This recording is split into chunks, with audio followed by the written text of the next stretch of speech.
alcoolisme et ivrognerie.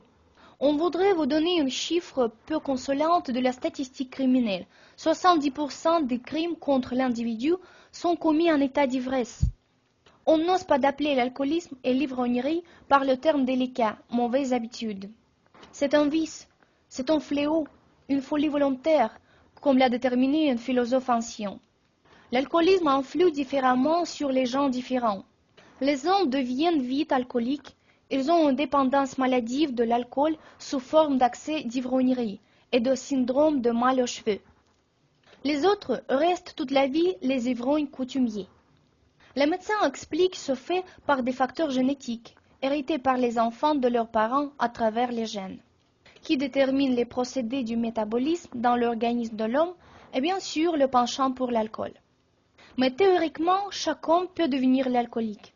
Il faut sonner l'alarme quand l'homme a envie de boire à tout propos, et particulièrement si cela se répète quotidiennement, c'est-à-dire dépendance alcoolique apparaît. Cela devient une mauvaise nécessité, un état habituel, et l'amateur de l'alcool ne s'aperçoit pas que son caractère devient plus mauvais. Il devient distrait, susceptible, agressif et parfois il se dégrade et s'abêtit. L'alcoolisme, c'est une maladie qui arrive après un usage répété de boissons alcooliques et le développement du penchant maladif pour eux. L'alcool tue les cellules du foie qui est responsable de la formation de ATP, adénosine triphosphate, qui est la source principale de l'énergie dans l'organisme, du dépôt du sang, de la production des ferments, catalyseurs des procédés chimiques dans l'organisme, et beaucoup d'autres. Les médecins divisent les gens en 3 groupes selon leur niveau de l'usage de l'alcool. Premier groupe, les gens qui boivent rarement de l'alcool, lors des fêtes et pas plus qu'une fois par mois. En petite quantité, 2-3 verres du vin ou de spiritueux. Deuxième groupe, les gens qui boivent de l'alcool avec modération, 1 ou 3 fois par mois, mais pas plus qu'une fois par semaine. Les prétextes peuvent être différents, fêtes familiales, rencontres avec des amis. La quantité des boissons, 200 g de spiritueux ou bien 400-500 g de boissons légères, en tenant compte de l'âge, du sexe et du développement physique. Ce sont des gens qui connaissent leurs limites, qui ne créent pas de situations conflictuelles. Troisième groupe, les gens qui abusent de l'alcool. Sans les symptômes de l'alcoolisme, c'est-à-dire qui boivent quelques fois par semaine plus que 0,5 litres de vin ou bien 200 g de spiritueux. Leur motif pour tenir compagnie. Je veux et je bois.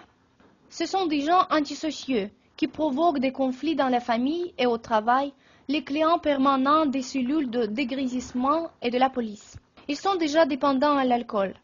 Avec les symptômes de l'alcoolisme, c'est-à-dire la perte du contrôle, la dépendance psychique de l'alcool, ce qui correspond à peu près au 3e stade de l'alcoolisme en tant que maladie. Avec les symptômes de l'alcoolisme bien évidents, la dépendance physique de l'alcool, le syndrome de manque, le mal aux cheveux. Les stades de l'alcoolisme. Il existe 3 stades principaux du développement de l'alcoolisme en tant que maladie. Premier stade. Le fonctionnement des organes internes est troublé. Différents écarts du système nerveux apparaissent. La capacité du travail intellectuel baisse. La mémoire et le sommeil deviennent mauvais. Il y a des maux de tête et de irritabilité. Autrement dit, il y a des changements fonctionnels des organes et des systèmes, la perte du contrôle, de dépendance. Ce stade porte le nom du stade initial, neurasthénique. Deuxième stade. Il se caractérise par des changements plus prononcés des sphères intellectuelles et émotionnelles, individuelles. Il y a des psychoses alcooliques, des doses d'alcool deviennent maximales. C'est le stade intermédiaire, narcotique, qui est accompagné par les troubles du psychisme et l'ivrognerie permanente. Troisième stade, l'affaiblissement de tout l'organisme, la perte des émotions et des normatiques. Les changements typiques dans les organes internes. Les procédés auxiliaires des nerfs périphériques. Ce stade apparaît dans l'état de dipsomanie qui est accompagné par la psychose prononcée, le délire de la jalousie, la perte de la puissance. Les motifs qui font boire de l'alcool. Surestimation de soi, je ne suis pas pire que les autres. Participation symbolique, ne pas se laisser dépasser par les amis. Lever de la tension psychodynamique, courage, désinvolture. Motivation de l'abstinence alcoolique. Motif culturel, 53%. C'est pernicieux, conseil du médecin. Obstacle, Interdiction des parents, 28,8%. Qualité gustative, ce n'est pas bon, c'est dégoûtant, 16,8%. Santé, envie de vomir, malaise, 8,8%. Autre motif, 8%. Les gens qui abusent de l'alcool pensent et même se vantent qu'ils ont une santé de fer et qu'il leur faut beaucoup de temps pour la perdre, et c'est pourquoi ils se permettent de prendre une nouvelle dose d'alcool. Mais la dégradation de l'individu commence tôt ou tard. L'alcool exerce une influence néfaste sur l'organisme qui est jeune et qui se développe. Les doses pour les adultes peuvent être mortelles pour les jeunes garçons. Ils ont une intoxication alcoolique plus rapide que les adultes. Lors de l'affection du cerveau peuvent se reproduire des changements irréversibles qui peuvent provoquer l'invalidité et la mort. L'alcool exerce une influence néfaste sur la sphère sexuelle. La vie sexuelle est troublée à cause des changements du fonctionnement des glandes génitales. La faiblesse sexuelle se développe. Environ 60% d'hommes qui abusent de l'alcool souffrent de l'impuissance. Les autres, 40%, ne sont pas capables, mais s'ils ont une envie sexuelle de mener une vie sexuelle normale. Les enfants mis au monde par les alcooliques au moment de la naissance ont un poids plus faible que celui de nord. Ils ont des malformations du cœur congénital, des déformations du crâne et du visage. Les pavillons et les orbites sont mal formés. Ils tombent malades plus souvent. Ils sont malades plus longtemps et les maladies se passent péniblement. La prématuration, développement incomplet, épuisement inné de nourrisson, ce sont les symptômes de la mère alcoolique.